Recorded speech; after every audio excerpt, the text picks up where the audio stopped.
Social proof is not you're just listed, just sold. It's case studies, testimonials, and PR.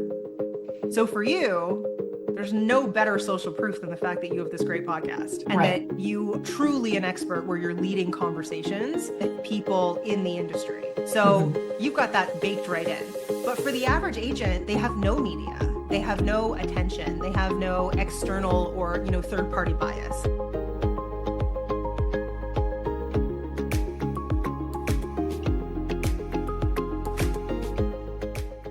Welcome, everybody, to Realizations. This is the podcast where we talk about all things real estate. And the genesis of this podcast was when the NAR and DOJ lawsuits were occurring and when the commission lawsuits were occurring. I got really, really pissed off. And when I got really, really pissed off, I thought, okay, I can be angry for years, or I can do something positive. And I realized that the reason those lawsuits had occurred at all was because the American public has no idea what we do. They have no idea what vendors we deal with. They have no idea what the position of real estate is in the economy in the United States.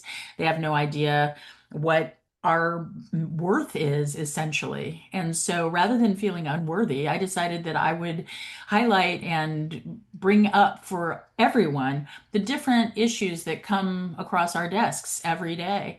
And today I have Jess, and I'm going to mangle your name, Lenouvel. Yep, that's good. I have Jess Lenouvel on my show. She is in the Bahamas. She is originally from Toronto, and she is a real estate coach, and she works with people, helping them to up their social media game so that they can be more present in that world and garner more business. You were a realtor for 16 years, and you come from you have a heritage of being involved with real estate because your mom was also a real estate agent. Yep. So, hello, Jess. Thank you so much for having me. Of course. When I wonder why it is you decided you wanted to be a coach. So that's a really I get that question a lot. So I got my license when I was 21. So I was a Okay. baby. I was a baby. Mm-hmm. And I built a really, really solid, really, I would say really fulfilling real estate business. Hmm. I had a very small team. We did about 250 transactions a year, all of it coming from digital marketing. That's not a small feat. That is huge. I mean, I'm the top producer in my office and I do like 70 transactions a year. It Although was I'm not a team. So, we had a very, very small team. So it was like maybe two and a half agents. So we were wow. very active. Wow. And all of our business came from social media. When I was 21, I actually built my business on Facebook Okay. because I was taught, I started at Keller Williams, and they said, you've got to door knock and cold call and work your sphere and do all of these things. And I said, I'm 21. I look like I'm 16. And my mom gets all the business from the sphere. Like my best friend bought her first property when we were like 22 with my mom. She didn't use. Right. So I realized very quickly I had to figure out a different way Right. to build my business. Otherwise, I wasn't going to last very long. And Facebook was this brand new thing that was started in 2004. So I used to call it prospecting from my PJs. I'm actually naturally quite shy. I am very introverted naturally. And so the idea of having to like go out and be like a personality in my local market was just so overwhelming for me. So I started having conversations and building relationships online. And that's Hmm. really where I think like my first 100 deals or so came from. Hmm. And then over time, we got bigger and bigger. We added in paid traffic. The like digital marketing started to shift and change. The platform started to change. And so more and more opportunity really started coming through from social media and from different digital sources. So that's how I built my business. And I guess it was like 2017, my door in my office was constantly being knocked on. How Hmm. are you doing it? I Right. don't understand. How do you have so much business? How are you guys so busy? And I just realized I was like, you know what? I actually really like helping people with this stuff. I am Hmm. more of a marketer than I am actually a realtor. So I think that maybe my time transacting is over. My husband and I went to Hawaii, and we were driving, along a highway, beautiful beaches, and I started to cry. Oh. And he looked at me, he goes, "What in the world do you have to cry about?" Yeah, no kidding. And I just said, I think I'm done. I Hmm. think that I am going to move on from selling real estate. My mom, who's been an agent for 40 years at this point, thought I was crazy. She's like, Hmm. you have cracked the code. Your Right. business is unbelievably successful. You're doing so well. And, I'm from Toronto. So, price points in that market are 20 to $40,000 a commission. So we were Hmm. doing, 250 transactions a year. It was a lot of money. Yeah. And she was really just concerned that I was about to throw everything that I built away. But that wasn't the case. And we built our company that we have now called the Listings Lab. And we've never really looked back. And now I live in the Bahamas because I can work from anywhere. So it was time. For me, it was Hmm. time. Okay, well, you came right along at the exact right time as a Yeah. young person Yeah. when the internet was like, and social media was just bursting at the seams with Yeah. vitality and creativity and interest. What do you see are the trends moving forward? I think that we have actually more opportunity now than we had then. And the reason why I say that, I had a bunch of agents here in the Bahamas last week, and one of them said it must have been easier back then because there were fewer people on social media. Hmm. And I said, yeah, sure, there were less people, there were less people creating, but the algorithm has actually changed. We used to be in a what we called a follower based algorithm, which is Hmm. if you had 100 followers, the maximum number of people who were going to see your content was 100 people. Now we're in an interest based algorithm, which means you can have 100 followers and a million people can see your content. Right, right, right. So the opportunity for someone who is creating good content and providing a lot of value is astronomically higher than it used to be. It's just a Hmm. matter of putting the right things in front of the right people at the right time. And Right. so I'm really excited about what is actually possible for people who really start taking their content creation and their marketing really seriously. We've shifted out of this treating social media like a billboard, like the Hmm. here are my listings, here are my open houses, here are my under contracts, here are my just solds. Right. You People want to know, know the story. They want to they do. know, they want to feel connected to you. I noticed that from my own analytics that everybody always likes it when I play piano or when I'm up on a video. They want to know me. And I think they feel disappointed when they get like a static picture of a house or some such, because they can go to Redfin for that. They don't need to go to you They for don't that. need you. They're going to go on Zillow or Redfin or the value that you bring to Hmm. whatever corner of the internet that you're creating is you. Yeah. I would much rather watch you play piano than and I would feel like I got to know you a little bit more. Yeah. I Yeah. think so many people create these very one-dimensional brands, especially in real estate. And the way to take that and make it three-dimensional and make you someone that someone wants to do business with is by adding in all the things that you think aren't relevant Right. to And business. it's a fine line though. I will say this, I'm an incredibly active person and I work, a lot, like 80 hours a week. And Okay. I have a team of people that work for me, but I don't have a team of buyers agents or anything like that. Okay. And because of that, I've gone back to get my PhD. Fabulous. I'm at the end of my second year on my PhD program. Next year I have one semester of classes and then I go into what are called comps. And I also am a playwright and I direct things. So I work in theater quite a bit. And I've always been very, very worried that by showing those sides of my life to the people that I'm working in real estate for, that they will somehow think I'm a dilettante and not working really as hard as I can be in real estate. So there's this funny fine balance, I think, between real estate content and personal content that you have to achieve. Because I if you, usually yeah. say that like the Hmm. perfect mix is about, I always say it's a third, and a third. Right. So a third authority content where you are teaching and Hmm. you're talking about your process and you're educating and case studies about your clients and really putting the focus on them. You. So we've got the authority content piece, we have the personal content piece, Hmm. which is how can someone know, like, and trust you if they don't know anything about you? So, yes, you can show the dynamic elements of your life Right. without making it look like you don't do anything but that, right? Right, I play exactly. a lot of pickleball. And the last thing that I would want people to think is like, oh, she's never available because she's always playing pickleball. Exactly. That's what I'm talking about. There was this agent in our area that always showed pictures of herself at bars with I know, with a margarita or with some Not sort the of best. exactly. And like even her picture on her brochure was her traipsing down the beach with sandals and a drink of champagne or something in the other Okay. hand. And then she wondered why she didn't get any business. And just Right. because everybody out there Here's thought the she was a thing. drunk, you know? Yeah. I mean, there's things that are gonna add to the brand, and there are definitely things that are gonna take away. Like for you, for instance, I think that I there's something called a contextual paradox. Hmm. So there is this stereotype of the real estate agent that Right, I think that all of us are always fighting against a little bit.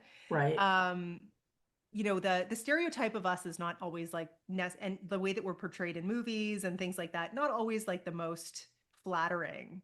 Not Oh all, yeah, yeah. The like, American but Beauty, what's her name? And exactly, Annette exactly. Bening, that was it. Exactly. So I think that there is this paradox that we can play with too. That's also not the like, I'll steal the shirt off your back. I am only a salesperson, which Right. 99% of people in real estate are not that. Hmm. But for some reason, that 1% has been just too loud. Yeah, exactly.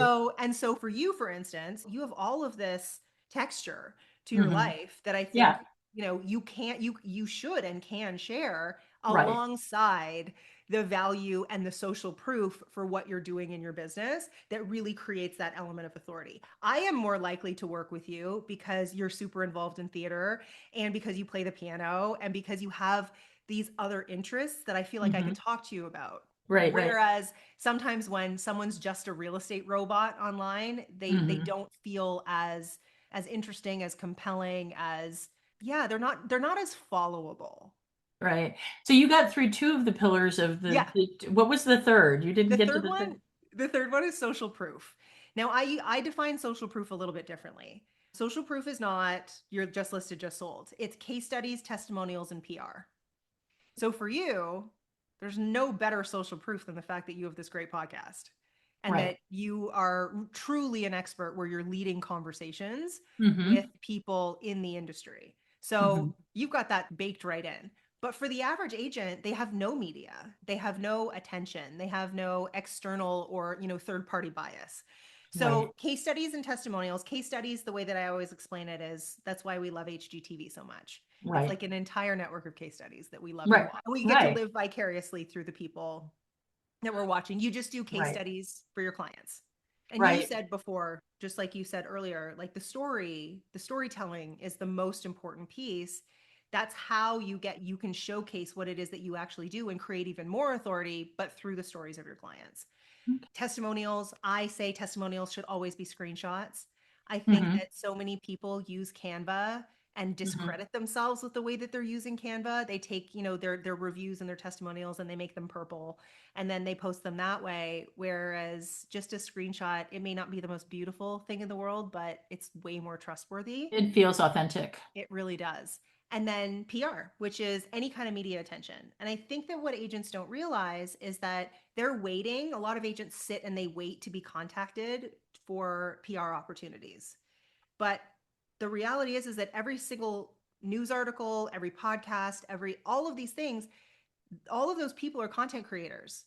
And so if you reach out to a content creator and you have something of value to contribute or to say, chances are they're going to be really grateful for that opportunity to feature you. Right. That's cool. That's cool. So when I was young, I was directing theater all the time and I Okay. was traveling all over the place, what have you. And my theater friends would get a job at like a restaurant or a bar. And I got a job in advertising instead. So I was casting commercials at a major advertising agency in town here. And so I've always loved everything to do with advertising and Mhm. marketing and how it works. How do you keep a pace with different trends in advertising and marketing? What do you personally do? I consume a lot of it. Mhm. I spend a lot of time researching and looking at what's working in other industries. Real estate tends to be the last adopter of most Hmm. things. We're a very traditional industry Yes, we are. at the core, Hmm. right? So I really, really like to spend time looking elsewhere, looking outside in other service-based industries and what's working and what's happening, because Hmm. eventually those things will come into real estate. And the early adopters will always have the best results with it, with anything new. But the beautiful thing about marketing and advertising is that it's all based on human psychology, and human psychology doesn't change. Like we're all the stuff. So there is a book that I love to recommend. It's called Confessions of an Advertising Man, and I'm gonna write that down. it's about the guys like that Mad Men, the show Mad Hmm. Men is based on.